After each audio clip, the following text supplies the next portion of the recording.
What if the most powerful weapon in human history was not a missile, not an army, not even a nation, but a system? A system so deeply embedded that you participate in it every day without ever seeing it. A system that determines who prospers, who collapses, who borrows, and who controls. This system has no flag, no anthem, no visible borders, and yet it governs the world. It is called the US dollar, but what if everything you think this story is about is only the surface?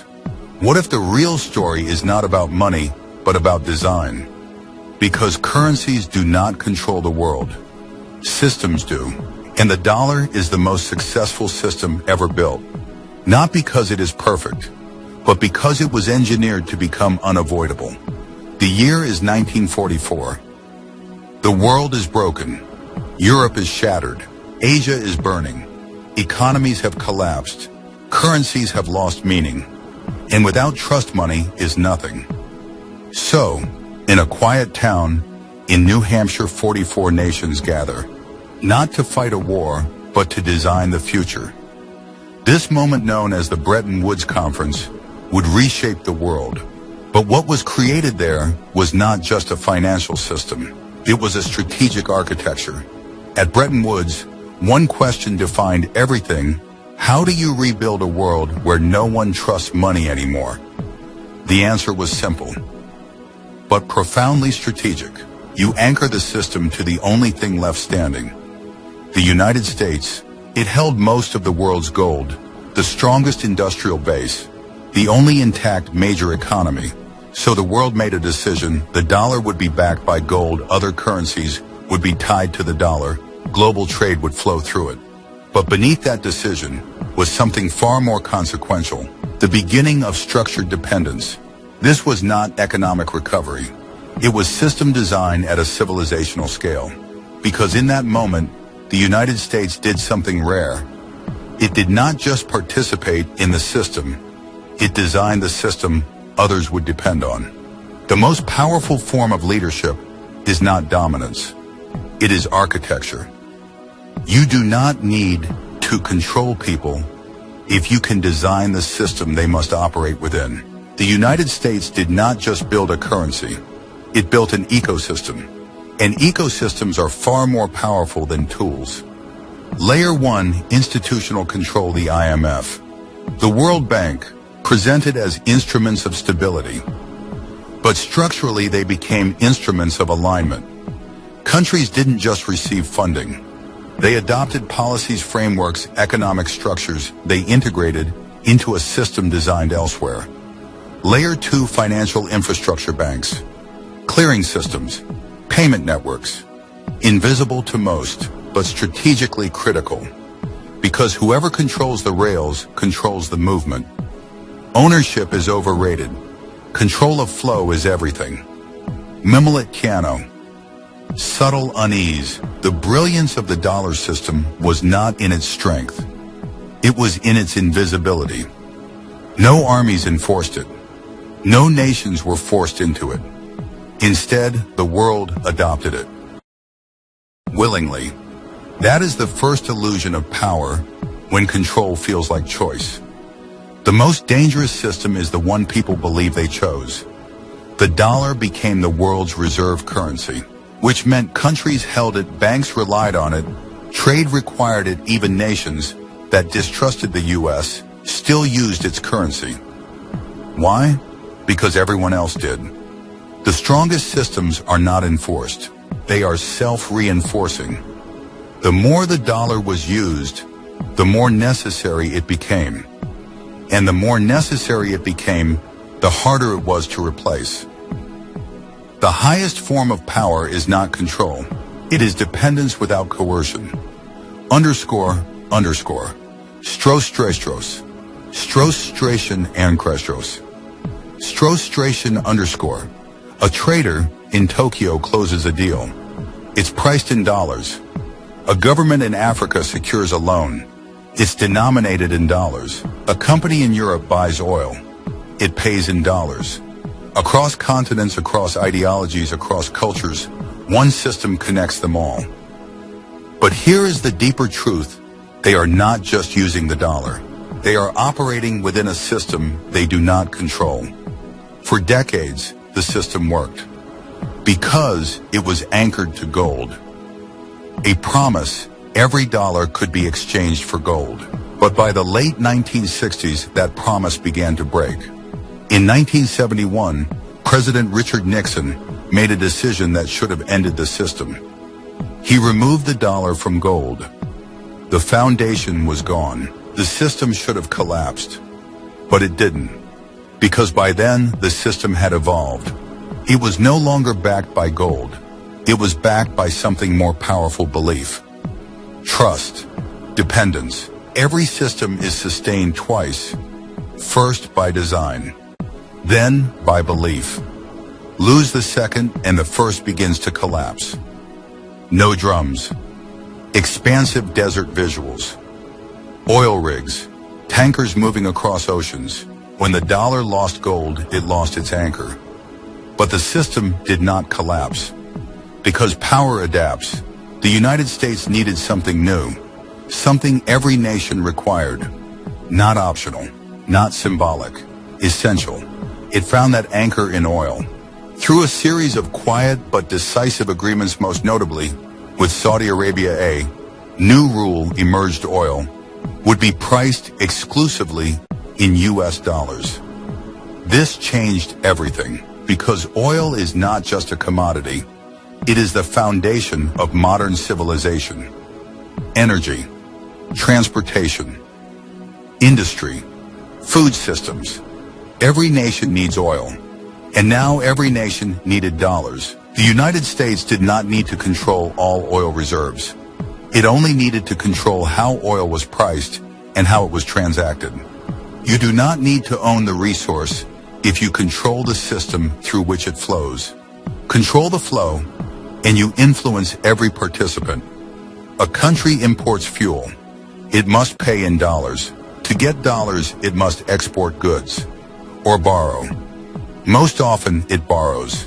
The loan is in dollars. The repayment is in dollars. But its economy earns in a weaker local currency. If the dollar strengthens, its debt becomes heavier. If U.S. interest rates rise, its economy slows. And suddenly, decisions made in Washington become consequences in Lagos, Buenos Aires, Jakarta. To understand the true power of this system, you must leave theory and enter reality. Stratacasts study Nigeria. The structural mismatch Nigeria is rich in oil, yet deeply exposed to dollar dynamics. Why? Because oil is sold in dollars, imports are priced in dollars, debt is denominated in dollars, but the domestic economy runs in naira. This creates a fundamental imbalance. When the dollar strengthens, import costs surge, inflation accelerates, the naira weakens, living standards decline, and the pressure cascades from government to businesses to everyday citizens. When your inputs are priced in someone else's system, your stability is no longer your own. Chuschi case study, Argentina, the dependency, loop visual inflation charts, currency collapse, IMF negotiations. Argentina offers a different lens. A recurring cycle: borrow in dollars, experience currency depreciation, struggle with repayment, return for external assistance. Each cycle reinforces the system, not through force, but through structure. A system does not need to fail to trap you. It only needs to make exit more painful than staying. This system is not equal. It is structurally asymmetrical. One nation issues the currency, influences liquidity, sets interest rates, others adjust, absorb. Shocks react. The most powerful position in any system is not dominance. It is centrality. The closer you are to the center, the more influence you exert with less effort. Over time, the system evolved from infrastructure to instrument, from neutral to strategic. Through financial dominance, the United States can block transactions, freeze assets, restrict access to global banking, isolate entire economies. No military required. No physical conflict. Just system control. Countries like Iran, Russia, Venezuela have experienced this directly, not as theory, but as reality. Every system built for efficiency can be repurposed for control. And once that happens, perception changes. Power used repeatedly transforms from influence into threat. This is the moment everything changes. Because the system is no longer seen as neutral, it is seen as conditional. Access is no longer guaranteed. It can be removed. And once participants realize that, they begin to think differently. Not about participation, but about exposure. The moment a system is perceived as a risk, strategic behavior changes. Any system you depend on can be used against you. And once that realization spreads, adaptation begins. No shifts, subtle movement, quiet evolution. There is no announcement, no dramatic exit, no sudden collapse. Instead, there is strategy. Countries are beginning to trade in local currencies, build alternative payment systems, form regional alliances, reduce reliance on dollar reserves. Not rebellion, not confrontation, but recalibration. This shift reflects a deeper principle. Power is not control alone. It is optionality. Dependence creates vulnerability. Optionality creates resilience. This transformation is slow, deliberate, strategic, because systems of this scale do not collapse. They evolve. The most dangerous disruption is not the one that attacks your system. It is the one that makes your system optional. At this point, the system is still dominant, still central, still powerful, but something has changed. Not externally, internally, because the same forces that built its strength are now creating its pressure. For decades, the system worked. Stable, predictable, dominant. The dollar did not just influence the world, it defined it. But here is the paradox of power. The stronger a system becomes, the more invisible its weaknesses. The dollar did not begin to weaken because it failed. It began to weaken because it succeeded too well. Because dominance creates dependence, centralization, scale, and over time, resistance. Every dominant system carries within it the seeds of its own disruption. As the system expanded globally, so did its demands. More trade, more liquidity, more dollars. But sustaining that system requires one thing: constant expansion. When a system depends on continuous growth to survive, it becomes structurally fragile. Because growth is no longer strategic, it is required. Tension builds. Visual rising debt clocks, expanding monetary supply. At the center of dollar dominance lies a contradiction. The world depends on the dollar, but to supply the world with dollars, the United States must create more of them. To maintain global liquidity, the U.S. must run deficits. It must issue debt. It must expand money supply. This is not temporary.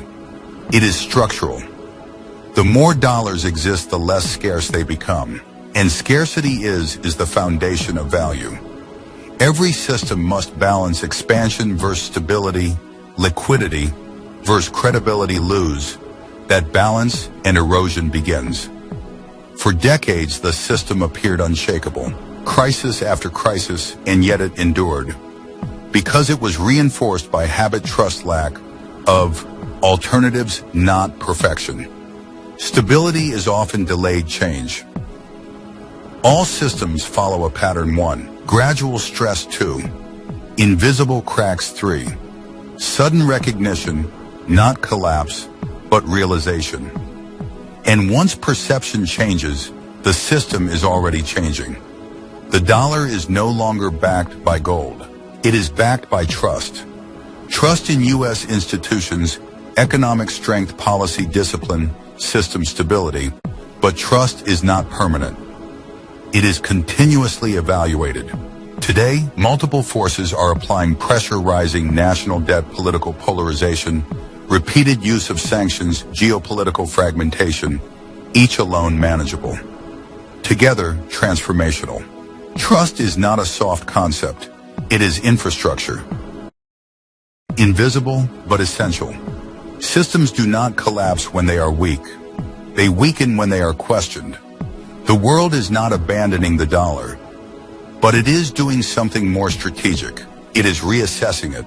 Countries are now asking not how do we access the system, but how do we reduce exposure to it? This is not rebellion. It is risk management. The most strategic actors do not wait for systems to fail. They prepare before they do. The global system is changing. From a single dominant center to multiple competing centers, regional currency agreements, bilateral trade systems, alternative reserve strategies, strategic alliances, not chaos, but complexity. In a unipolar world, alignment is strategy. In a multipolar world, navigation is strategy. Every dominant system in history has eventually been challenged, not just by rivals, but by technology. The evolution of money is changing from physical to digital, from centralized to programmable, from controlled to decentralized. Which why TIIS matters. The dollar system depends on control of clearing systems, banking infrastructure, payment networks, but technology challenges control itself. Technology does not compete with systems. It redefines them. The greatest threat to any dominant system is not opposition. It is irrelevance. Every system reaches a moment where its greatest strength becomes its greatest vulnerability. T3 converging risks. 1. Overextension, global reach to global exposure. 2. Overuse of power, sanctions to perceived threat. 3. Erosion of trust, confidence to doubt. Power sustained by trust must be exercised with restraint. Because once trust erodes, control accelerates decline. Low, unresolved tension. We are now at a rare moment in history. Not the collapse of a system, but the transition of one. The dollar still stands, still dominant, still central, still powerful, but no longer unquestioned. Narrator de-trolled, deliver. If you step back far enough, everything begins to connect. The agreements, the institutions, the crises, the recoveries, they are not separate events. They are one system. A system designed to last, but not to remain unchanged. Power is not just structural. It is psychological. The dollar works because people believe it works. Because institutions trust it, markets depend on it, governments rely on it. But belief is not permanent. It is maintained, reinforced, repeated. Every system is sustained twice, first by design, then by belief. Lose belief and design begins to fail. The silent recalibration right now across central banks, government institutions, global corporations, a recalibration is happening. Quietly, strategically, not abandoning the dollar, but preparing for a world beyond it. For decades, power required permission. Permission from banks, institutions, systems, but that is beginning to change. Technology is introducing a new paradigm: direct transactions, borderless systems, independent financial rails, not controlled by a single center, not governed by a single authority. When systems no longer require permission, control shifts. And when control shifts, power redistributes. Every dominant system in history has believed it was permanent. The Roman Empire, the British Empire, industrial empires, and now the financial empire. Not sudden collapse, not visible failure, but gradual transformation. It begins with overconfidence, overextension, dependence on past success. The greatest threat to any system is not external competition. It is internal assumption. When a system believes it cannot be replaced, it stops preparing for replacement. And that is where vulnerability begins. In every global transition, there are two types of leaders. They defend the current system, optimize within it, depend on its continuity. And when it shifts, they adapt too late. They question assumptions, diversify exposure, build optionality, prepare for multiple futures. They do not wait for change.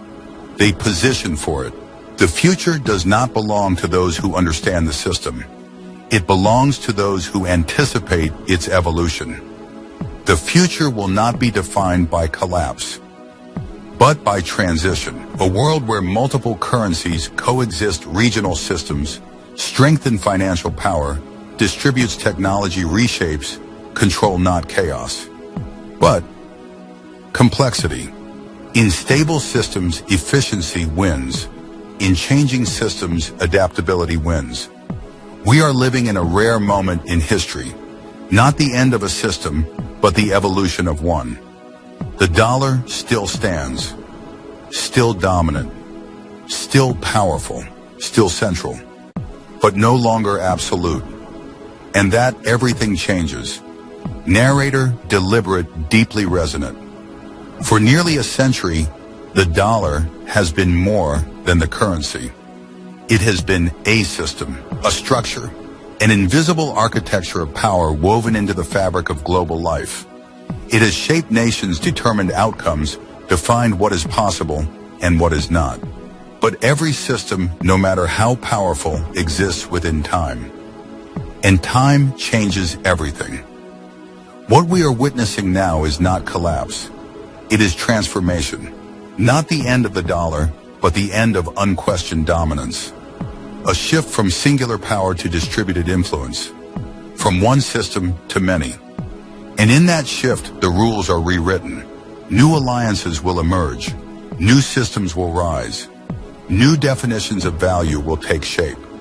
But history teaches us something again and again: power does not disappear. It moves. And those who understand where it is moving do not just survive change, they define it. Then final question. So as the dollar's era evolves, the real question is not what will replace it. The real question is, who is ready to shape what comes next? The dollar built the modern world, but the future will belong to those who understand it before it arrives.